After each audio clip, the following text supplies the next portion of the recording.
La Défense, c'est vraiment un lieu très particulier et c'est vrai qu'être ici au CNIT, ça l'est encore plus parce que c'est un peu la naissance de la Défense. Il faut savoir qu'au début, il y avait des champs et il n'y avait que cet objet extraordinaire, cet objet posé comme ça, sur 3 pieds.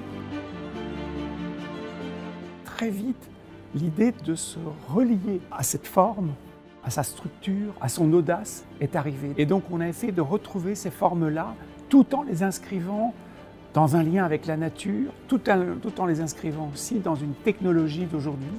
Et donc il fallait garder l'esprit d'audace, l'esprit d'inventivité, de créativité, l'envie de nature et l'envie aussi de se raccorder aux technologies les plus poussées.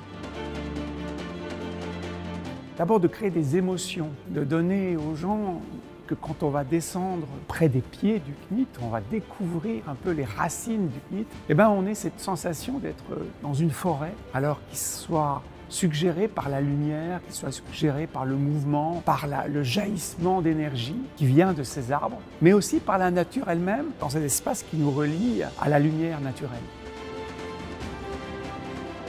Les arbres de cette CNIT Forest sont un mélange en même temps de matériaux nobles, de bois qui sont cintrés, et en même temps ce système de LED qui va être assez serré, qui n'est pas là pour nous donner un écran haute définition, qui est plutôt pour nous donner une myriade de lumières qui naissent du pied des arbres pour s'évanouir dans la canopée du plafond.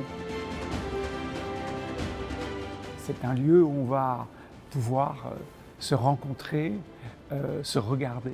Et donc oui, j'espère que ce sera un lieu qui crée du désir et un peu de mystère aussi. Et c'est pour ça que d'ailleurs ces arbres, ces forêts permettent de multiples scénarios. On n'est pas obligé d'avoir un seul climat. On peut avoir des climats qui sont plus dynamiques ou des climats beaucoup plus doux, beaucoup plus zen. Et ça, c'est très intéressant parce que du coup, on peut coller à des manifestations assez différentes.